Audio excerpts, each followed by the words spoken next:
Hey, Grant Cardone here, and I cannot wait to see you at the I Win Wealth Hacker Conference in Toronto. I haven't been in the YYZ in a long time, and I cannot wait to come back. Congratulations, by the way, on your big win. November 9th, you're going to have your second big win because I'm coming to town. This is for motivated entrepreneurs, committed entrepreneurs and investors who want to build massive success in their business and take it to the next level. What's up, guys? This is Vince Carter here for the Wealth Hacker Conference. I hope you guys learn a lot and are able to take control of your future by learning from Erwin and Grant. Some good stuff here, so I hope you guys are paying attention, have fun, and be easy. Take care.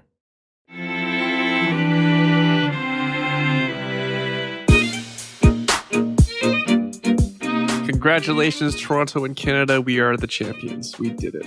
Hello, and welcome to the Truth About Real Estate Investing show. My name is Erwin Cito. And I've been taking a little bit too many liberties lately. Too much partying, too much celebrating. History was made. Have a look at my Instagram if you want to know what I was up to. Hanging out at a car, high-fiving people on the Gardiner Expressway. Anyways, history was made, so I may have taken a bit more liberties than I normally do in my conservative, boring life. I like boring. I like being at home and going to bed early. I'm glad my life can finally get back to normal with less late nights and stress, replaced by more family time, more sleep, more martial arts, and CrossFit.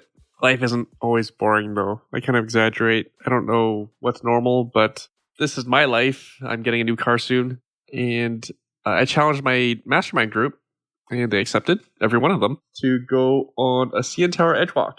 That's walking around the outside of the CN Tower at 1,168 feet high. You know, 168 feet is pretty high up in the air. This is 1,168 feet high, or 116 stories. So the equivalent would be if you're in a building, when you're in the elevator, push the button for the 116th level, and then go walk around on the outside. I think the catwalk is maybe not even a couple meters across. I think it's 3 meters wide. That's what you're walking on. Anyways, nothing beats a low-risk thrill for team building, followed by a mastermind lunch at the 360 restaurant for blue sky dreaming ideas of wealth hacking. Speaking of wealth hacking, while I scrolled through my pictures to think about what to write about and talk about on the podcast, when I was scrolling through the pictures on my phone from last week, it's been a little busy. Our Airbnb is rocking. Our Airbnb went live on June 1st. As I record, today is June 18th for a single-family home in Hamilton, Ontario. A house that would normally rent for $2,000 is now booked for the month of June. We have booked $4,600. Again, normally we would rent that house for $2,000. Right now we're booked for $4,600 for the same month of June only. We are 77% booked, so we have a chance of breaking that $5,000 mark as we have one more weekend left available. In case you know anyone, no, I'm kidding. I'm preparing a presentation right now for our iWin members for tomorrow night to share how we arrived at this point with all the automation, all the apps that we're using, the technology, the hardware, and also how I did it all without lifting a finger. Jerry and I also attended a entrepreneur bootcamp for 2 whole days, and I have many takeaways around apps, scheduling, and scaling businesses. Sadly, I missed a few hours most of the morning of the second day because it was the Friday of the championship celebration. We were out late the night before, and that's where my Instagram video is, the one you find of me on the Gardiner. We were out a while celebrating history as our Toronto Raptors won the championship. Before heading out, we actually sent a video apologizing to the hosts of the conference as we were cheersing and about to shoot tequila shots. They understand. This is history, and life is all about experiences. That was probably the biggest party in Toronto ever, and I'm glad we didn't miss it. Unfortunately, though, we didn't get it until the sun was coming up, and I won't be doing that again for a while. I don't even recall the last time I did that, where I was out, where I saw the sun coming up. Anyways, this past Saturday was loaded, another loaded day. We had the kids. They didn't have Chinese school this week, and I was teaching my oldest to ride a bigger bike. It's really interesting to practice your influence skills on a 5-year-old. Kids are, they're resilient. They're often deemed as the best negotiators in human history.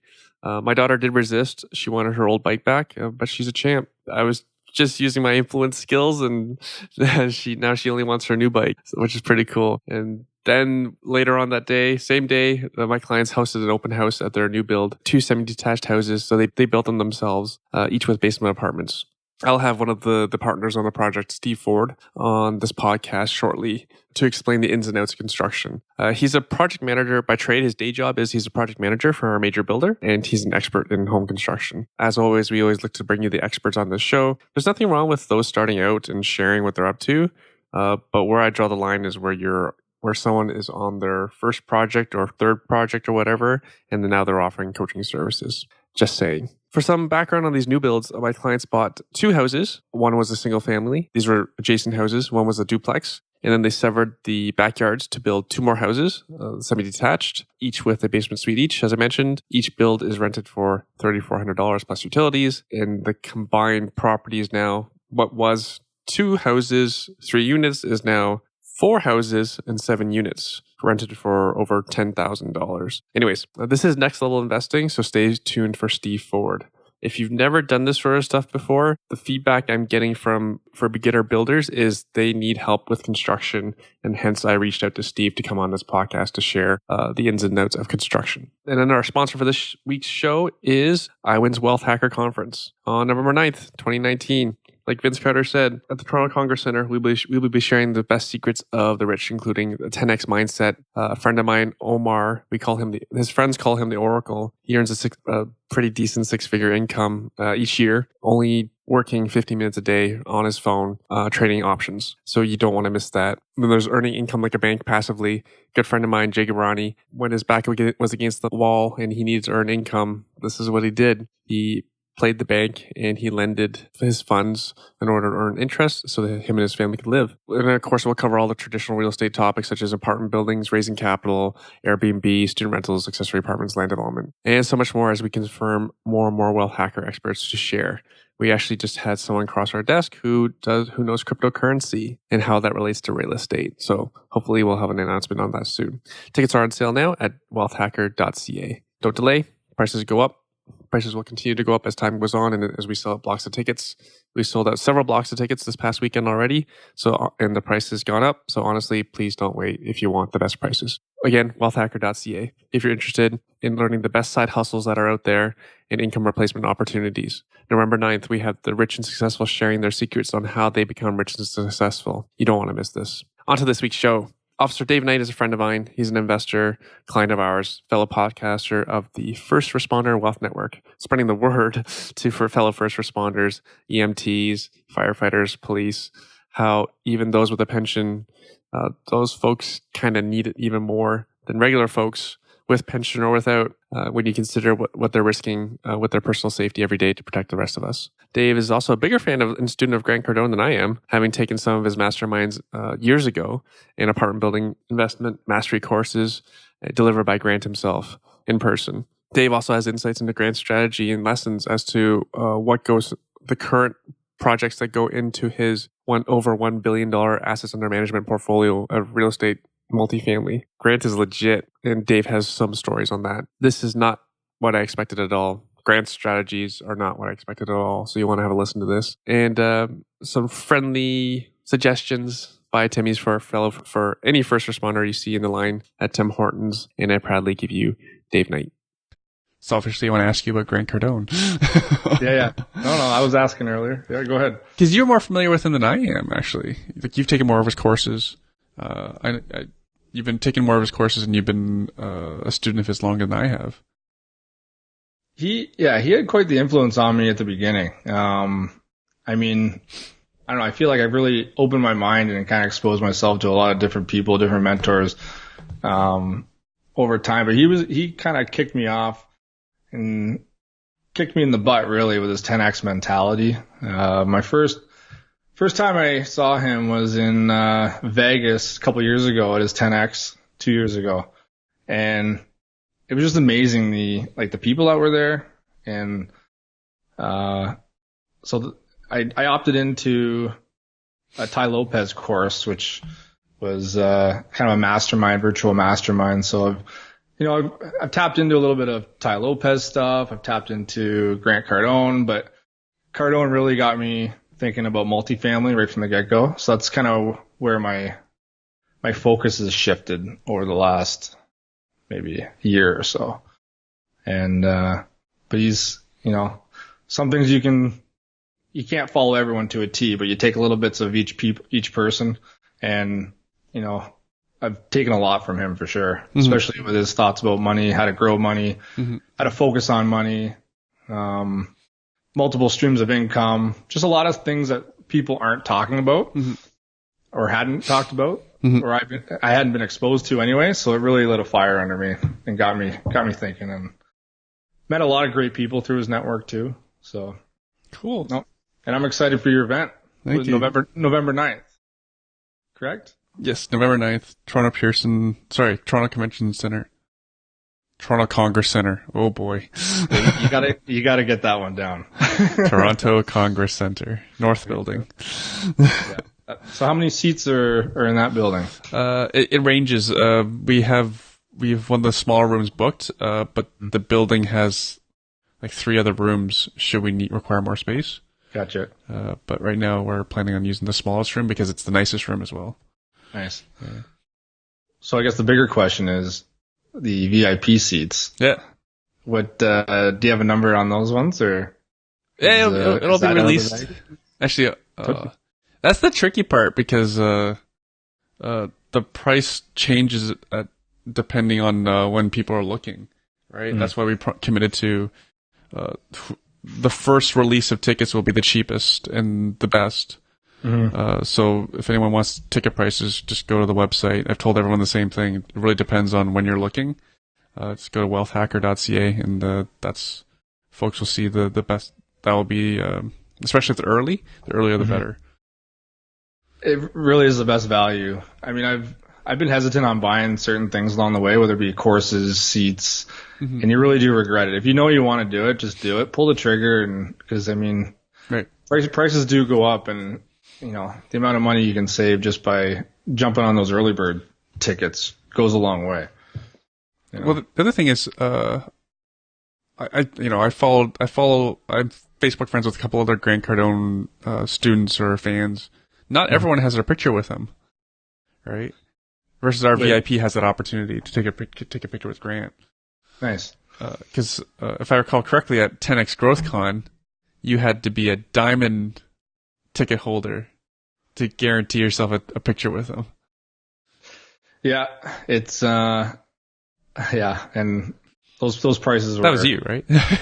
Yeah, I was not sitting down there in diamond. Maybe one day, but actually, just after the Miami event, I was in a room with maybe only 30 people with Grant. He was talking about his multifamily apartment investing. Yeah. So, and even then, I didn't even get a picture with him. I talked to a number of his team, but he was just one of those things where there's only a small window of opportunity, and you want to kind of get information out of them. You don't want to take that time to be like, can I get a photo out of here? Can I get a photo? Yeah. So, haven't had a photo with him, but if there's the opportunity at your event, I definitely will.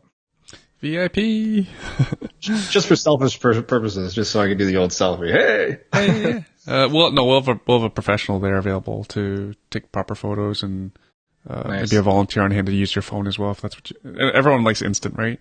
Yeah. And for the listeners' benefit, the discounted price for Diamond ticket, which also got you the first 2 rows at 10X Growth Conference, that was $10,000 American. Yeah. We will be a small fraction of that. Perfect. That's what I like to hear. we will be a small fraction of that. Especially when I'm trying to get my first responder folks to come to the event. I don't think they're going to be spending $10K. We won't be anywhere near that. Perfect. What do you have any takeaways from the multifamily event that you can share? Yeah. Because dude has $1 billion, is it? Under assets under management. Yeah. He's over $1 billion now.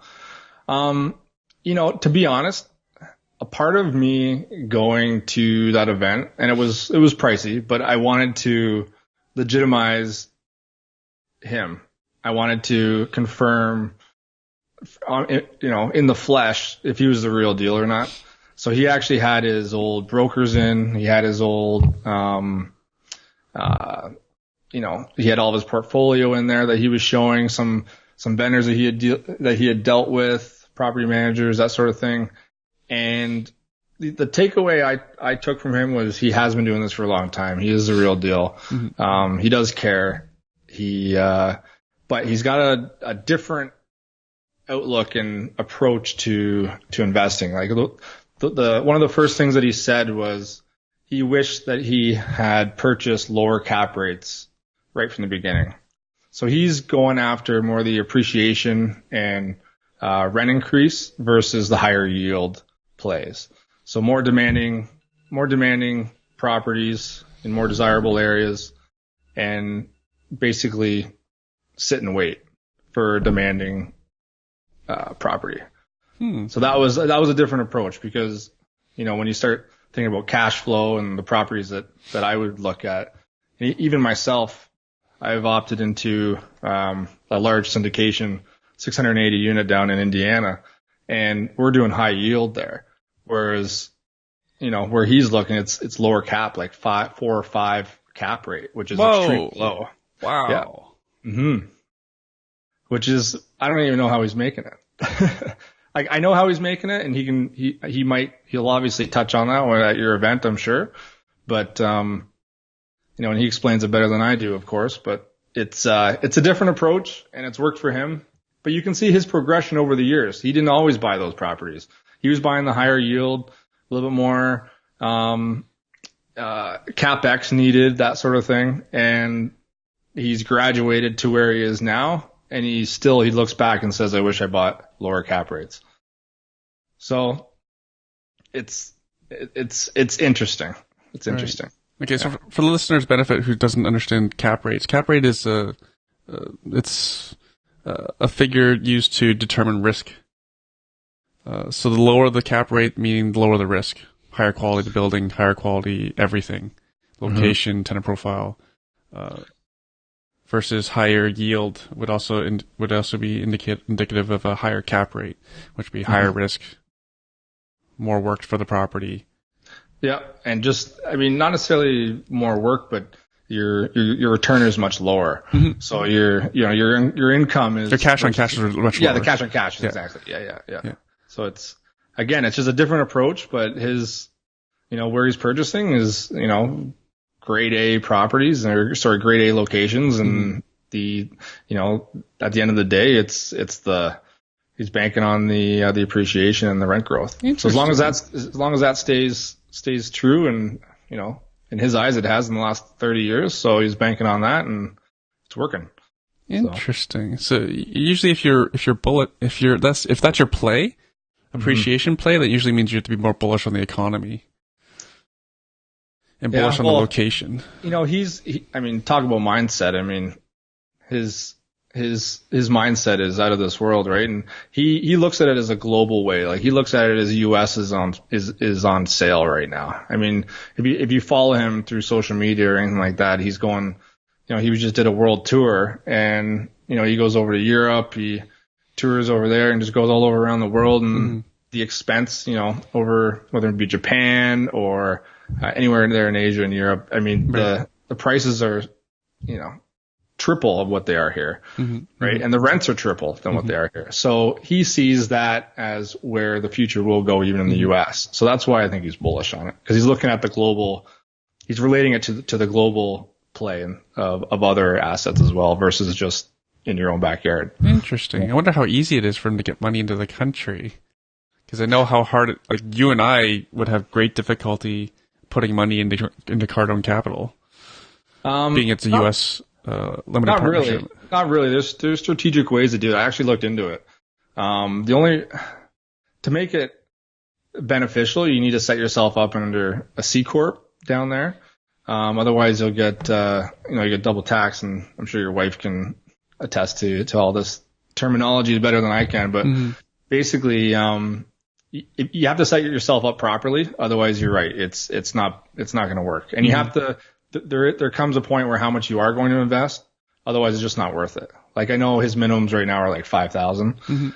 That just wouldn't work for Canadians. It just doesn't make sense for the cost of your just taxes every year to file. It wouldn't make sense for your ROI. So, but if you're doing larger stuff, if you're willing to pay and that's what you believe in, but there's I hope he's not listening to this, but there's other passive. Oh, he is. I'm pretty sure he's listening. Yeah. Live probably right now. Live right now. Yeah, he's not busy at all. There are other passive investments that you can do through Canadian syndications that you can get higher returns than that. So I'm yeah, doing there's it many right ways now. to skin a cat. I'm doing it right now. So, but yeah, that's fascinating. Mm-hmm.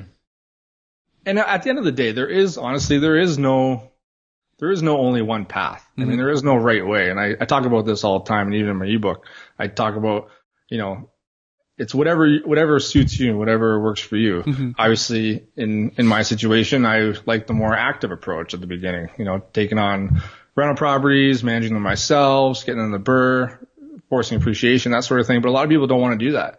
I mean, they really, really don't want to do that. And the passive route, getting into like syndications or something like Cardone Capital or even anything, through a syndicator up here, it's, there's nothing wrong with it. It's definitely a more secure route than mutual funds, stocks, that sort of thing, mm-hmm. and banking on the overall economy. Right. So fascinating. Cause I saw images, I don't know where I saw it. I think I saw one of his ads and mm-hmm. it looked like either a high-end like senior care or a high-end like vacation resort with properties.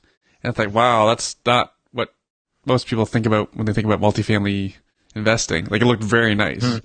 It looked like somewhere you would spend, probably like $300 to $500 a night to rent. Gated community type thing. Like that can't be his investment properties. But if you're telling me that's what he's looking for, he does actually low yield investments. That actually is in line with what I saw. Fascinating. Yeah.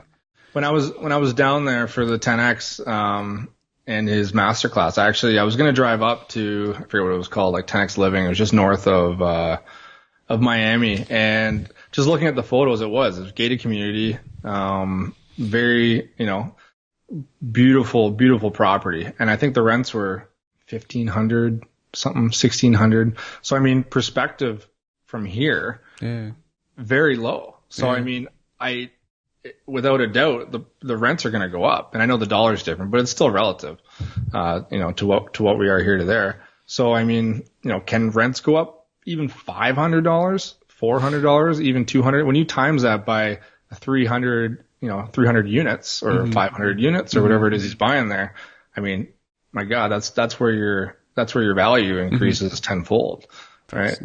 So that's where you got to get your calculations and your underwriting, and that's where you make your sweet exit.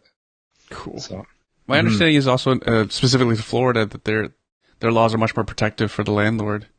Very pro, yeah, very pro landlord. I don't like saying pro landlord. I think they're protected more fairly, because one landlord was telling me when I was at 10X GrowthCon in Miami, one Florida landlord was telling me how for a tenant to take you to the board for non-payment of rent, they had to deposit 1 month's rent into the board's trust account to prove that they had the money.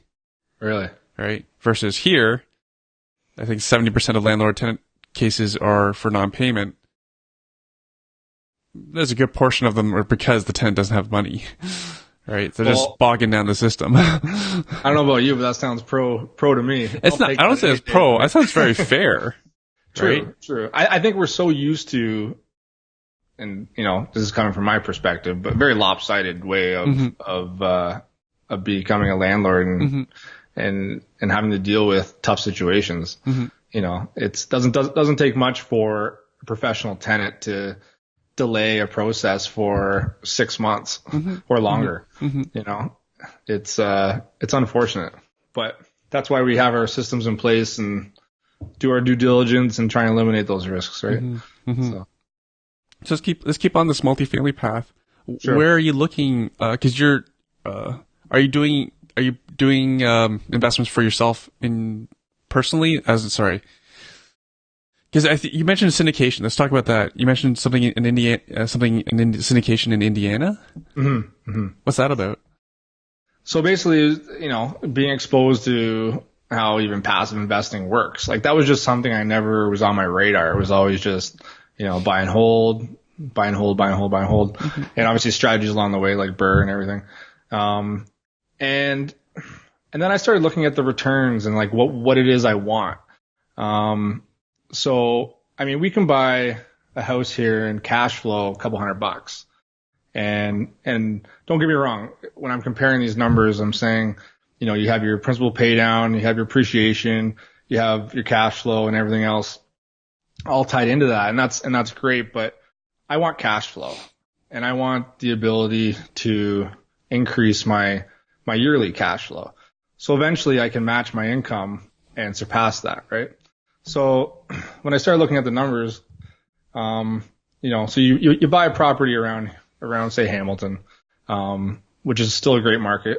You know, you cash flow a couple $100 and then, you know, something happens, you know, the boiler goes or, whatever happens, a leaky toilet and it damages some drywall or whatever. And, you know, that there goes about 6 months a year of your cash flow, just like that, right? So I just don't want to be banking on appreciation the way it has in the last 5 to 10 years. I think, you know, it can be up for great debate, but I'm cashing in my check right now. And so 3/4 of my properties I've sold and I've dumped it into passive, route. So right now I'm getting 10%, cash flow on my dollar invested. Plus I'll get probably another 8 to 10% on the back end once we sell or refi the property. So I'm getting 10% cash flow as of right now for my passive stuff, which is very difficult to find. So, I mean, when you're putting in several $100,000, it makes a big difference, right? So it was one of those things where, you know, I'm not selling my properties and buying a Corvette or, you know, a beautiful Lamborghini or something. I'm reinvesting. I'm just moving my chips to another pile. And I'm learning the business as I go. So it was kind of a two-way street for me for my decision. So not only am I investing in an asset class I believe in, but I also want to learn more about and the business behind it.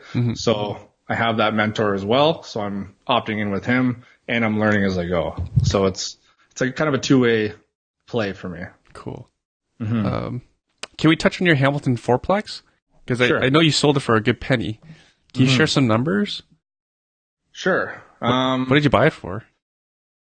Well, I bought it quite high. I bought it for $650.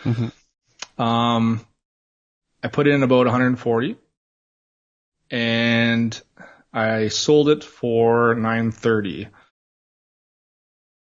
with only 1.5 commission. So the commissions were actually waived on the one side, and I only had 1.5%, 1.5% on commissions on the sales side. So that's a good chunk of change you made.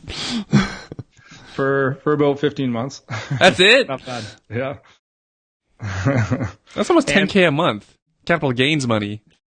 I know. And you know, I'm okay to share those numbers because it's one of those things where people think that the return, you know, where am I going to go with this? When you present investors or people with percentage of returns and you show them anything more than 10%, they freak out. Oh, it's too good to be true. You can't do that. You can't do that. Or JV partners or that sort of thing. And I mean, I could take a list of 10 properties and show you double digit returns, as you could too. And, you know, people just don't understand it until you walk them through the process. So it's one of those things where, again, I learned about the Burr process or the Burr strategy, and that was my initial play until I changed strategies and wanted to go down the multifamily path and more apartments down the U.S., where I ended up exiting and selling. And I still made a great dollar. And using some tax strategies, I limited my my overall tax. So yeah, I made out pretty well. And basically just taking that lump of sum and then just putting it into another investment. So it's snowballing and it's just continuing the momentum and just going down the certain path and keep growing and learning. Right. I believe the Kevin O'Leary analogy is, he views every dollar as a soldier. So your soldiers, they recruited more soldiers, and now they're recruiting even more soldiers. Yeah, or as Grant Cardone says, get your money to make babies. Yeah. And that's what it's all about. And it's not even so much the dollar figure. If that didn't work out well, I would have done the exact same thing the next day. And the reason for that is because I learned so much through that process, where I was very confident that that strategy was very powerful, and I could duplicate it again just into everything that I learned along the way. So for anyone out there, like, the BRRRR strategy is so strong. It's just forcing that appreciation up. And, with my tactics, I knew what the rents were in the area. I knew I was going in a little high, but with I had just over, I think it was about $5,500 a month in income coming into that property, with the 4 units. So I marketed it and sold it, at a fair price, and it justified the income, at the end of the day. So, and it still cash flowed. Wow. Even though I think the owners came in and they ripped out 1 unit, and now it's a 3 unit. So, okay. But that's another story. Okay. For the listeners who don't know, what's the BRRRR strategy stand for? It's an acronym, folks. Yeah. So it's buy, renovate, rent, and then refinance.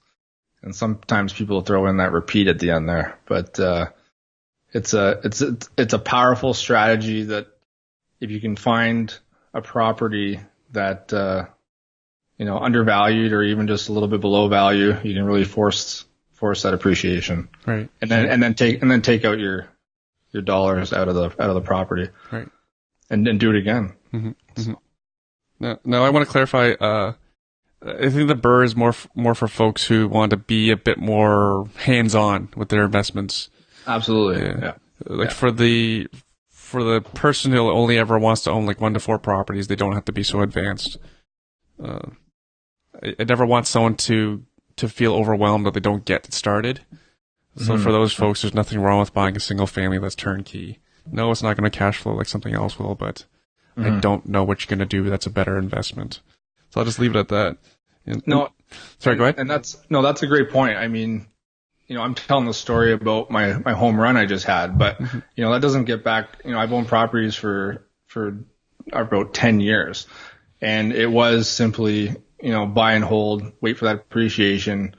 Very much a turnkey style strategy for a long period of time because I didn't know better. So just buying and holding, there's nothing wrong with that. And, being as hands-on and active, like you said, like BRRRR, it's not for everyone. And that's why it's so important. I think if you believe in the fundamentals of real estate, there's so many options out there that and paths that you can go down. Just pick one, and anyone is fine. You're not, at least you're doing something. That's the main thing. So we can have a whole other conversation on how real estate is different because you're investing in different markets. I imagine Indiana is very different than Golden Horseshoe, Ontario. Can we talk more about that? Can we talk about this a bit more about the syndication? Like, how do they make money? Well, it's a heavy value add play. And sorry, take a step back. Sure. Is this like a big multinational or something like that, or is this like is this like a $200 million fund? What is it?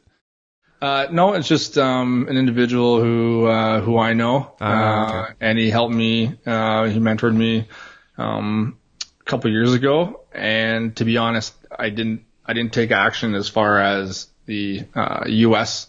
market's concerned because I was very busy dealing with my Hamilton property.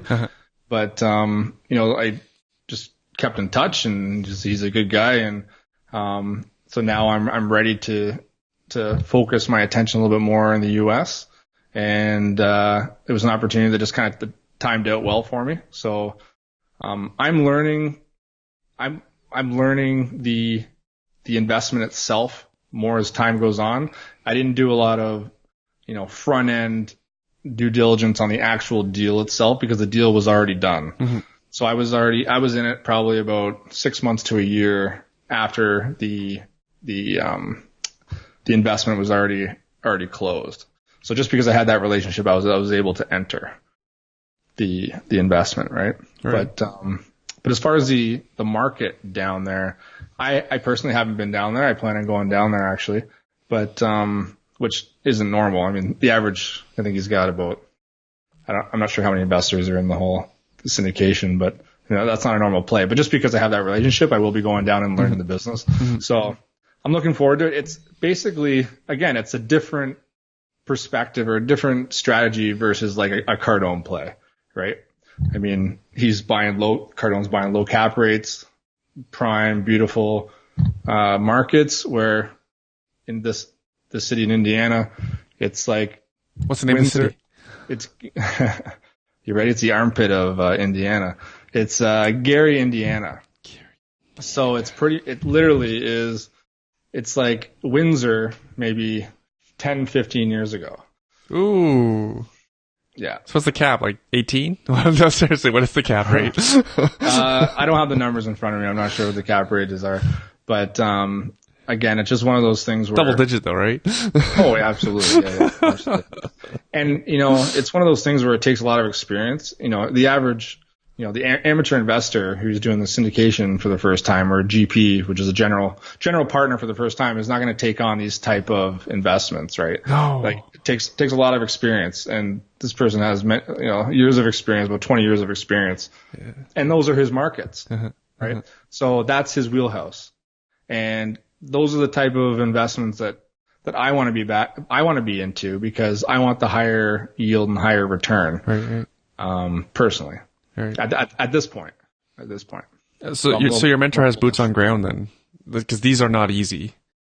No, he's got a multi-person staff there that he's revamped and changing out, and in addition to bringing, changing the community even around the property as well, and it's very interesting. It's different ways to approach apartments as well. What's your friend there? Is he going to be speaking? Pierre Paul? French? Yeah, Pierre Paul.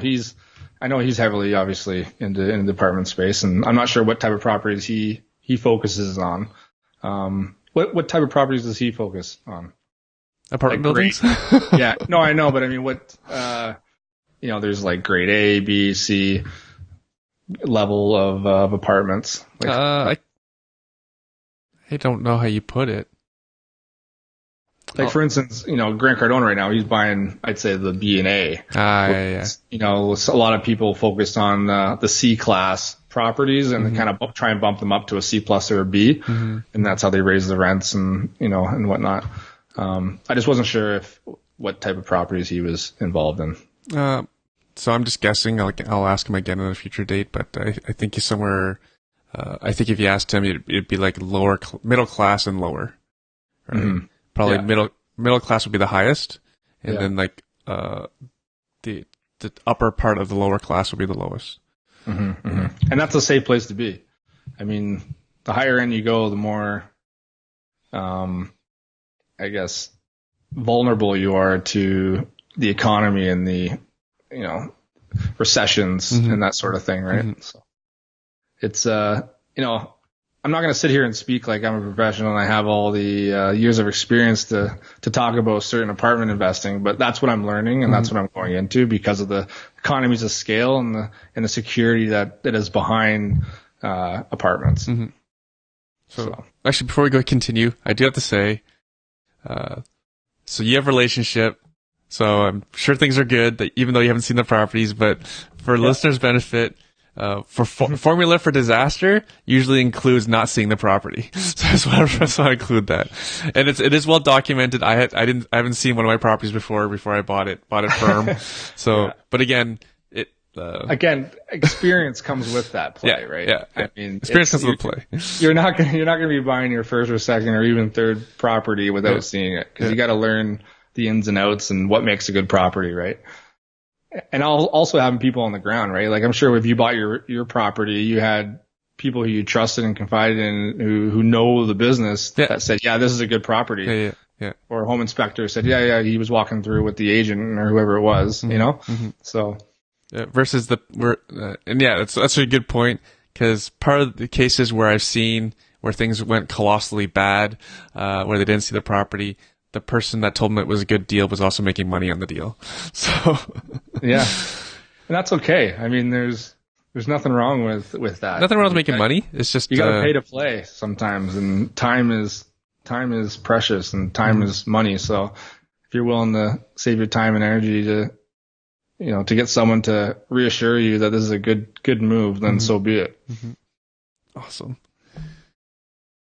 So before we get on to first responders, can I get this question a lot, so I want to ask you, how do you find and recruit a mentor? So just for listeners' benefit, for Dave's benefit, no one gets our questions in advance. So Dave didn't know I was going to ask this. Yeah. No, but I think this is an easy one. At the end of the day, you want to team up with someone who, first off, you trust, someone that resonates with you, and someone that's doing something that what it is you want to do. And then they can prove a track record, they can prove the experience, and they are willing to teach you. So whether it be, you're paying them for their time, or you're giving them value, you give me some value and I'll return some value to you. I volunteered my time to people just so I could learn from them. In many cases, I pay a good dollar to learn from them as well. And, I paid for a lot of mentors, but I've gained so much experience. And because of that, I've been willing to pull the trigger when the time comes. So it depends on where you're at. But if you're just starting out, there's no doubt in my mind getting a mentor or a coach to help you through that process. And what it is, I find fear is the biggest one. It's just, the fear of the unknown. You don't know what you're doing. And just building those connections and having someone to confide in during those initial steps is huge. So depends on what you want to do. Just find someone that's doing what it is you want and learn from them is my number one suggestion. So awesome. Yeah. So this is a mentor, or some people kind of define them the same thing between a mentor and a coach. Right. Do you have a coach, or is this your coach? Coach / mentor. I have many coaches and mentors. Cool. The way I look at it is you don't have to pay an individual for them to be your mentor. There's a lot of people out there on social media that if you resonate with them, you like what they're doing, they're your mentor. If you're learning from them, they're mentoring you. I've learned a lot of stuff from Grant Cardone and the way I approach, my work ethic and the way I look at money now, the way I save, the way I'm, pivoting my money in different directions. It's because I've learned from him. Or there's self-development people like, get old school like Jim Rohn and Tony Robbins. I've never met them, but a lot of their personal development and business development is huge. And I take away a lot from that. So, you can have a lot of mentors and coaches, I feel, but if you want that real hands-on, obviously the week to week call or every other week or whatever that time and coaching program might look like. Again, it comes back to, how bad do you want it? And if you want to make that first step, paying $5,000-$10,000 or a couple $100, whatever the program is, it's worth it. It's worth it. It pays dividends for sure. And actually, a funny story about coaches is I think it was one of my first coaches that got me into student rentals was on the Breakaway. Was it the Breakaway podcast? And it was Tim Collins, who I actually had on my podcast. And if it wasn't for him, I think I paid like $5,000 for that or something. And people might be like, oh my God, $5,000. But you got to think, here I am, my first investment. I talked to him every other week. He introduced me to you, actually, to your team, to Tim. He introduced me to my broker. He introduced me to property management. He introduced me to a market that I would have never at the time been exposed to. So what is that value to you? That exposure right there is worth 5,000. The value goes up. I don't even know what it is now. Well over 4, and I was into it for maybe 350 going in. And that's only been a few years. Plus the high, it was just a great property. It's about a 2-minute walk to the college in Welland. So, again, it's just one of those things where it just helps you take action and it helps point you in the right direction. So that was my rant on coaching. Is that I feel like I just kept going there. Does that work for you? No, it's I saw Corey McIlroy, on the weekend. Yeah. I only just found this out. Caddies make 10% of your winnings. I did know that. I did hear that. It's like, wow, that's your agent, right? Yeah. And what's a caddy do besides carry clubs? Most people just think they carry the clubs. What does a caddy really do, though? I mean, it's their yardages. It's their. Yeah, you're right. I know. They just carry the bag, and it's more than that. Like because you can't take your coach with you, right? Mm-hmm. So that's what you got. And I imagine if you're a good caddy, you're probably a damn good coach. I think you have to be. I mean, it's a team effort for sure. I mean, you see some of these guys that go through caddies, their game usually struggles, and because they don't have that consistency, right? Mm-hmm. But I mean, that's a whole other topic about mindset. I mean, the strategy of sporting and even business and investing. I mean, you really got to have that mindset and play in that strength, and you're constantly, growing and that discipline. And sometimes when that gets out of whack, so does your game. And same with, even investing. If you get off course, you kind of lose momentum. As soon as you lose momentum, then you become stagnant, and then you lose money. So. Like, I'm a washed up old guy, so I have coaches in sport, like in jiu-jitsu and in CrossFit. So it's low risk, right, with my coaches. But my point is that to me, these are just training grounds for business, right? Mm-hmm. How far can you push yourself in these outside of business areas? How good is your coaching to get you to your maximum potential? And then you translate that to business. Right. I've been choked out before, right? Yeah. And I survived. I lived. So then, what's the worst thing that can happen in business, right? Mm-hmm. Your tenant gonna choke. Well, your tenant could choke you, but I'm sure you could handle that.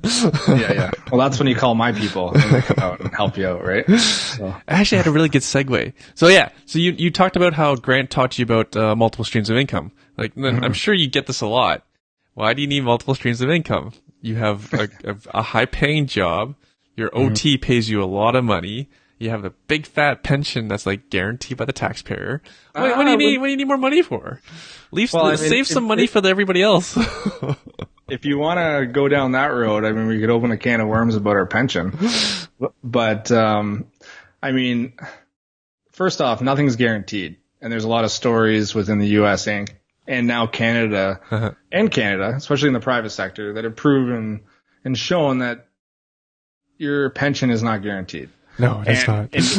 And even though we have probably one of the best pensions, that doesn't mean that it's going to sustain itself at the level that it is now for the next 20 years or 50 years or 80 years.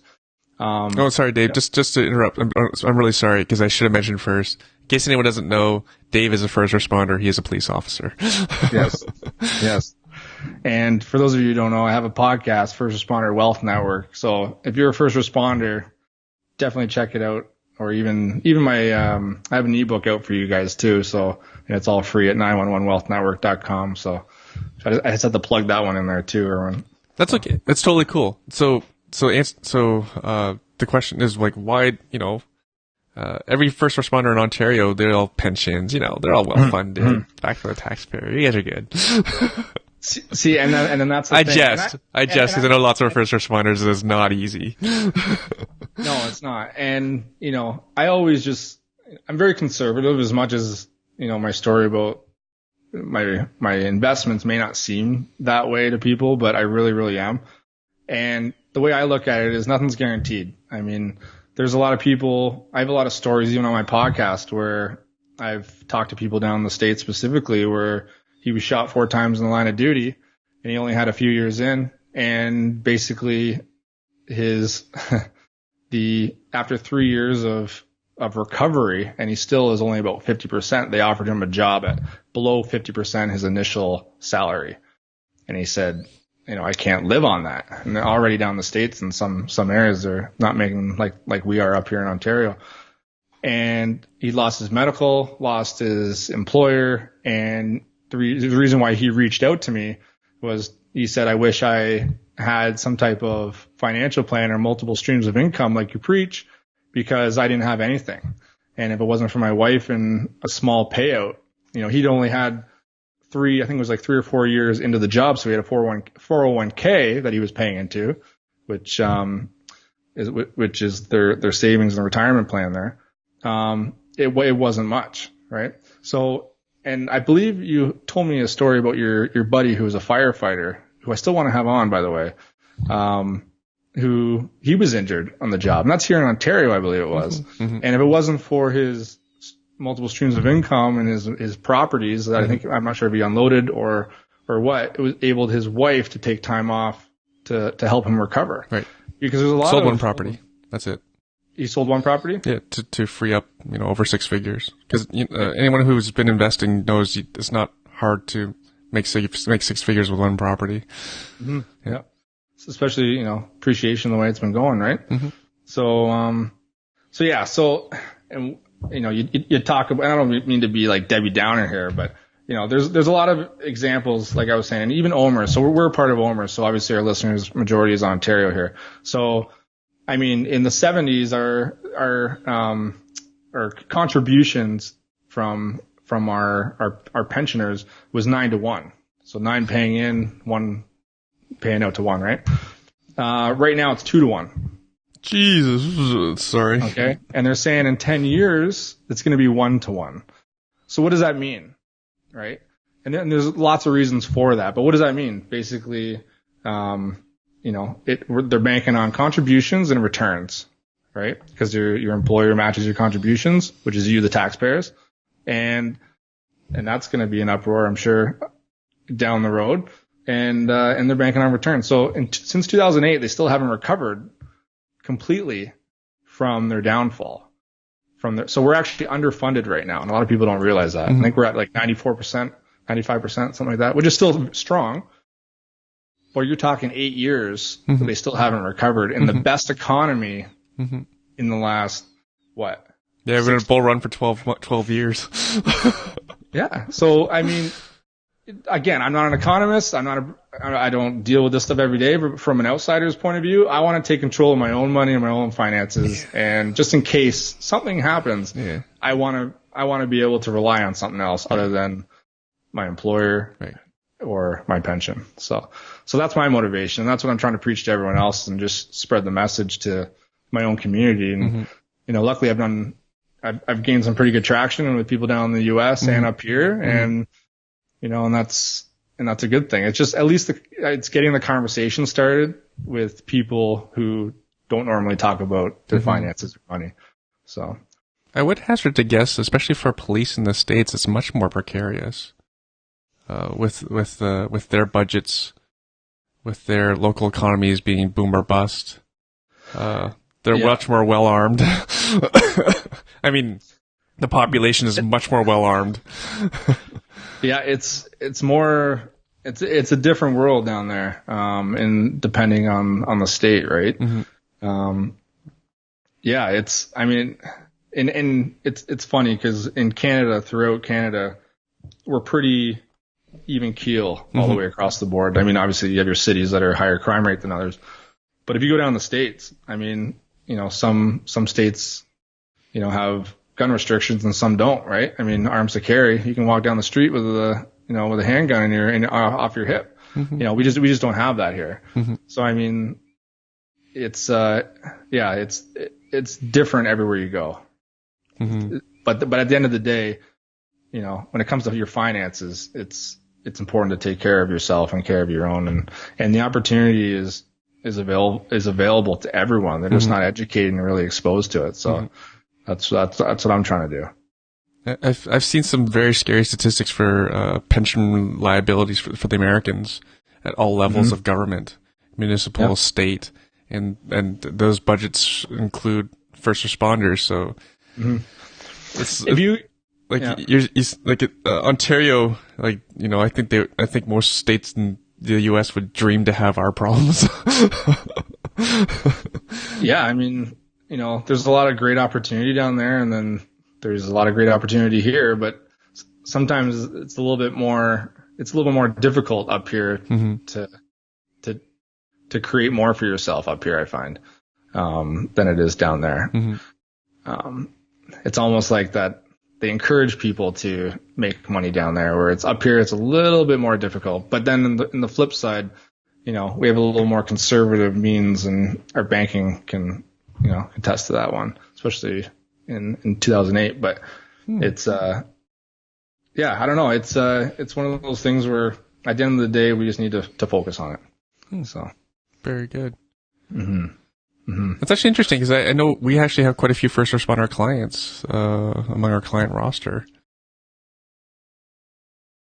You actually know some of our clients. I might. Actually, I think I referred a number of people over to Tim on your team. So excellent. Hopefully they're taking action. They are.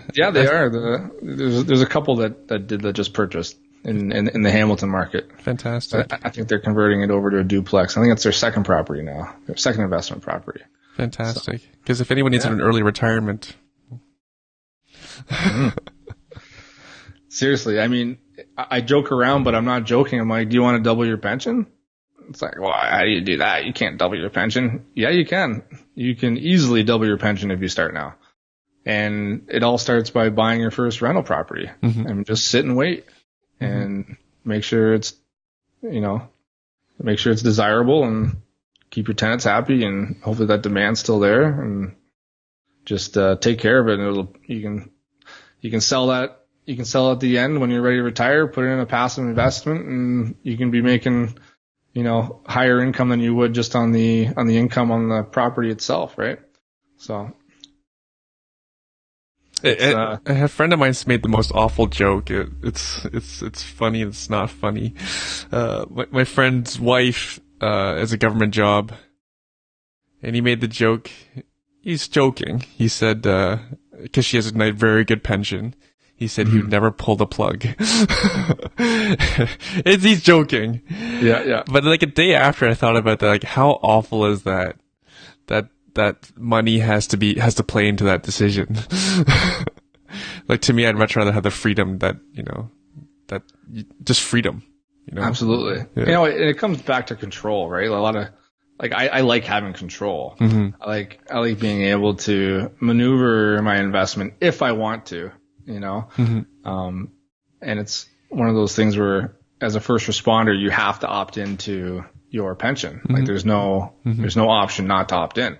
So you're paying that. And, for the most part, if you're a savvy investor or you're an educated investor, you don't even have to be so sophisticated. You talk to people who are doing what it is you want to do. You can make significant better returns than what you will in your pension. The only thing that is better than your pension is you have that contribution matching. So that's where you make out like a bandit, really. And so I mean, I don't know if that rule will ever change, but as of right now, you can pull out of your pension before you retire, and there is a certain age there where there's a clause where I think it's 50, you can pull your money out with no penalty, but you have to obviously keep X amount in. And a lot of people are doing that. And it's amazing when you start talking to people who really know what they're doing, you can make better returns on your own than just getting that residual paycheck, 60% of your salary or whatever it is, for the remainder of your retirement. So, but again, a lot of people they don't know what to do. So, that's why if you do know what you do and you get educated and get a coach, you can take control of your own. So the question I've been asking more recently is, you don't have kids, right? No, that's why I'm able to do what I do. Yeah, get the hustle out while you don't. If you could do it all again, what would you do differently? And actually, I asked if you had kids because I know you don't. But my last guest, the way he changed the question was, "What am I teaching my kid to do right, so they don't repeat the same mistakes they do?" But you're not ready for that yet. We can ask that in like 2 years. But anyways, what would you? Or longer. Say when you finish Police Academy. Oh God, the movie just popped in my head. Classic movie. I love that. So it was on Netflix. I think that's how it popped in my head. It just came out. It was just released on Netflix. What would you tell Cadet Knight? Well, the biggest thing there's multiple strategies that you can do, but I think it's just like understanding money. I think a lot of people it comes down to just creating a budget for yourself. And I think that really is the foundation. If you, like I tell new officers too, like your number one thing that I feel is important is start getting that equity and understand where your money's coming in how much money's coming in and how much money's going out. And I was guilty of that for a long time. I mean, I really didn't have a good budget at the beginning. I didn't really know. I was just fortunate because, I had a painting business before I even started, and I continued that on the side while I was working. So I had extra income coming in. But, when you start doing the numbers, you really realize the value of $1 and how far it doesn't go unless you invest, and the power of, compound interest over the years. And just paying attention to your money can go a long way. So, I mean, even just reading Rich Dad, Poor Dad, good debt versus bad debt, asset versus liability. And it's funny when you say that, when you say my old self or a young cadet, I just gave my nephew, who's 15, he was 15 at the time when I gave it to him. There's actually a teenager version of Rich Dad, Poor Dad, that I gave him. And I had to harp on him like probably too many times, but he finally finished the book, and he told me one day, he's like, "Oh wow, it gives me a different perspective." I'm like, perfect. That's really all it is, because a lot of people never get that perspective. So I think just understanding the money and then not being scared to talk about it either, because a lot of people don't talk about it. That's great, a side hustle too. Do you talk about when in your teachings with other folks in general? I think everyone needs a side hustle now more than ever. Yeah, well, this is a side hustle. I mean, investing on the side, is a hustle, and it's one of those things where you'll make more doing this than you will unless you blow up a Shopify account. But I mean, there's only a limited amount of time that we have on the side. And whether you're going to work overtime or you're going to do a side hustle and invest somewhere.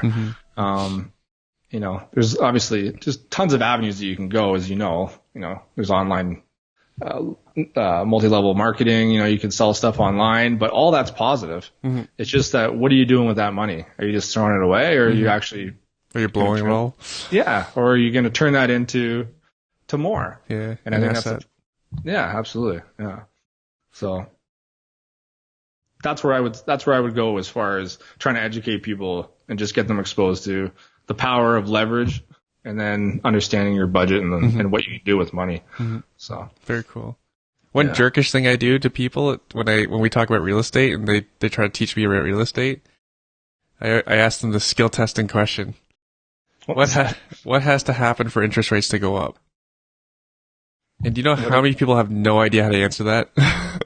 Because that they always say, "Oh, they're so low, they have to go up." Yeah, they have to go up. Yeah. But then I ask them, like, how do they go up? Like, if you can't answer that, then I don't think you're fit to lecture someone on how to invest in real estate or where the market's going. Absolutely, and that comes down to just understanding the fundamentals. Yeah. So. Yeah, and that's the other thing. Like, we need to like change the language that we use. Like, investing in real estate implies some sort of passivity, but versus it really is a business, right?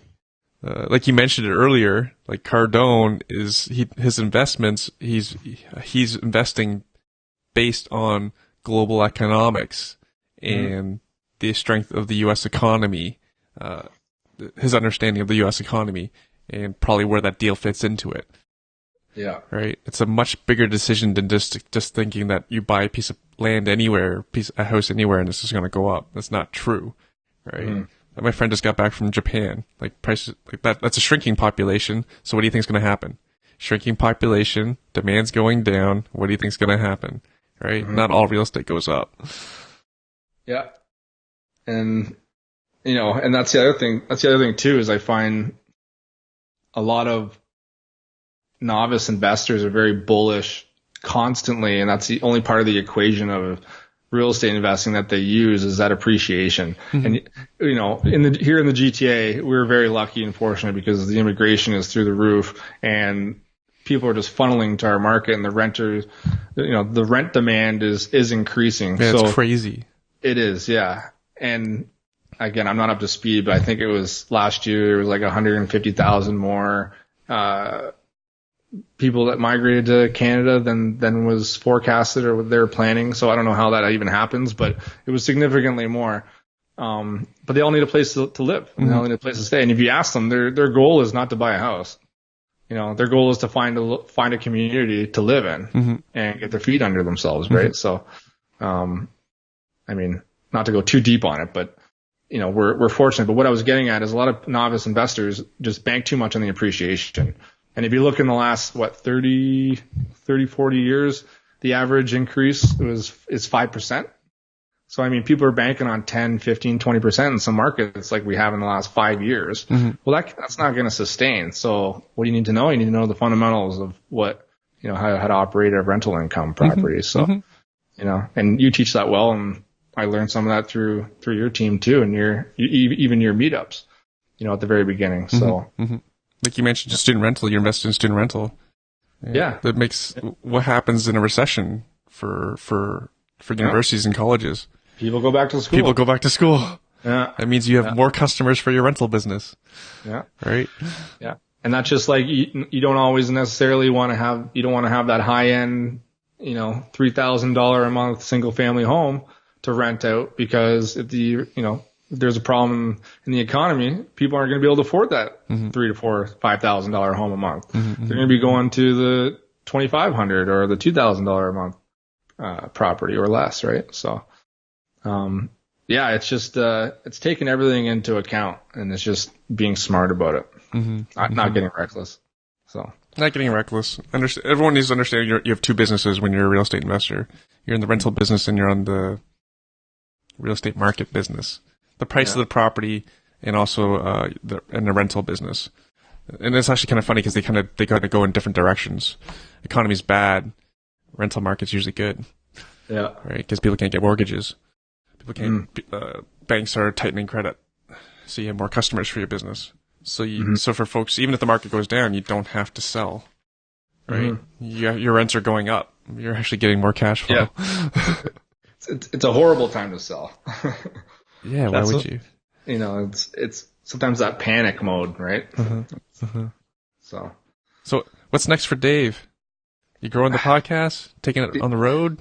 Yeah. You know what? I'm learning as I go, to be honest. It's one of these, you know, these chapters in this journey it's fun because I love it. Like I really, really do.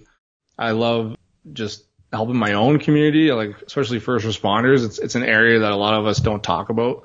And, so I've been fortunate enough to gain some traction and, I just grow the podcast and, I have an online education program coming out. So stay tuned for that.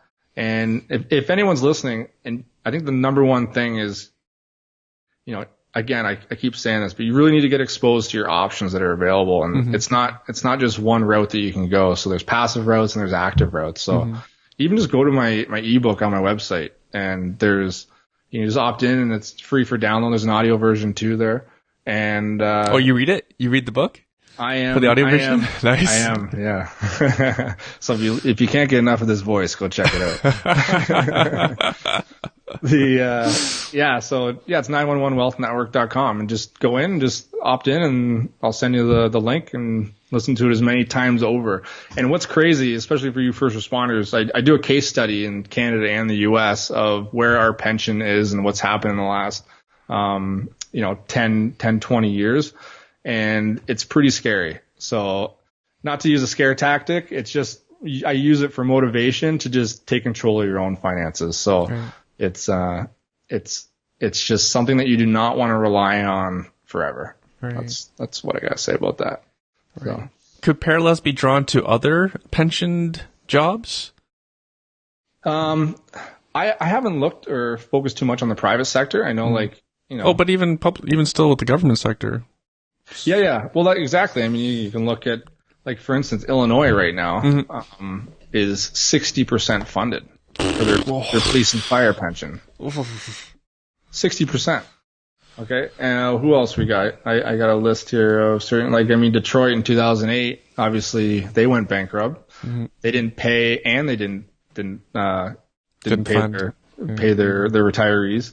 And Philadelphia right now is almost at the exact same level of debt that Detroit was in 2008. Right. Now I know 10 years is gone, so maybe the equation is a little bit different, but that's a level of debt that's going on.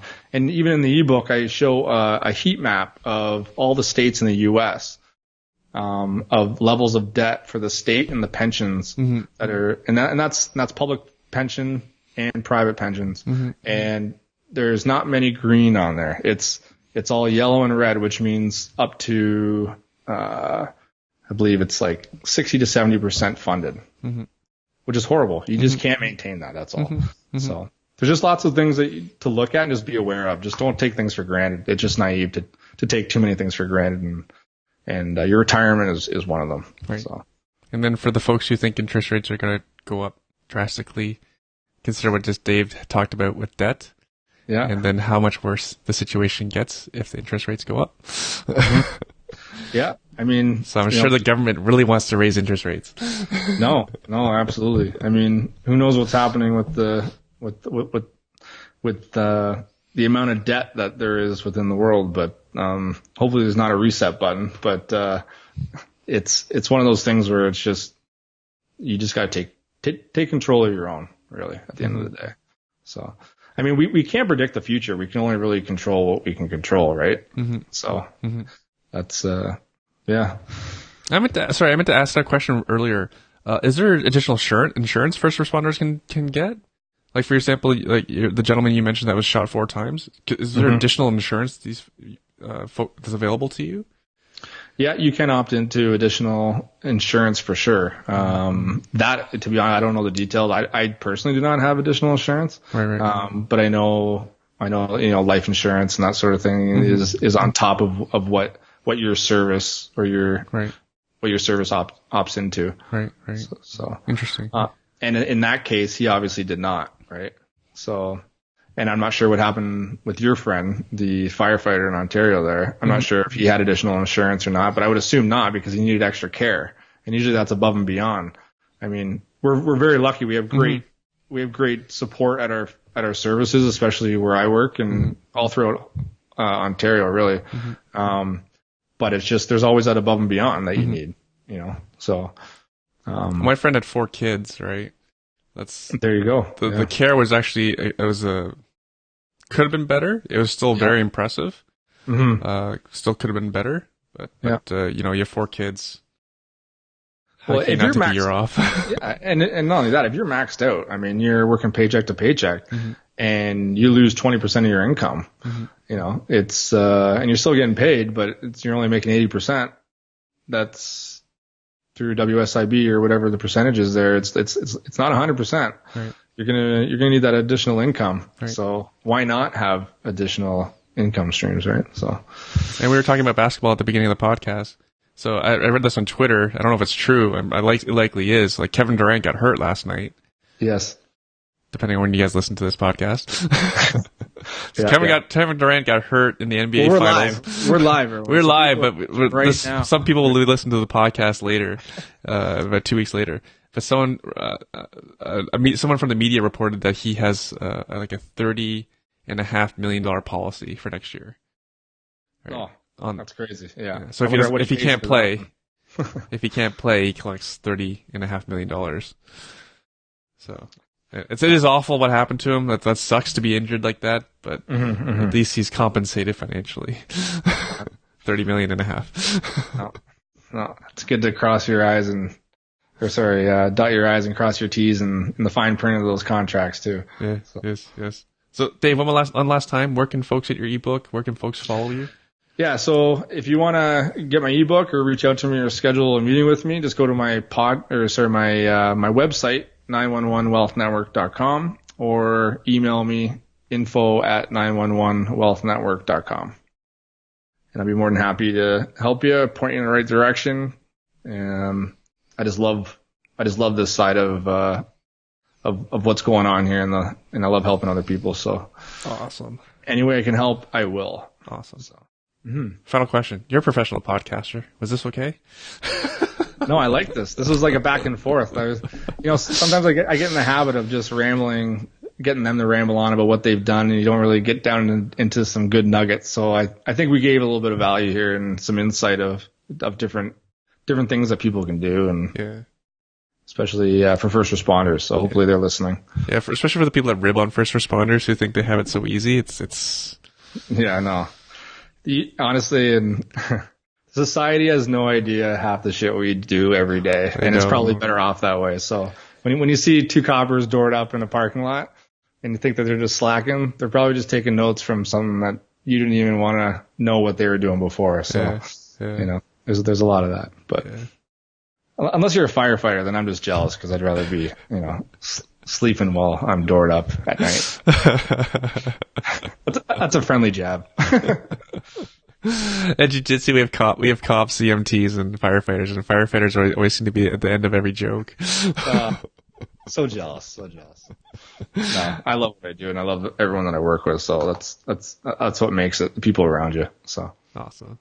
Yeah, man. All right, Dave. Thank you again for doing this. No problem. I had fun. Thank you.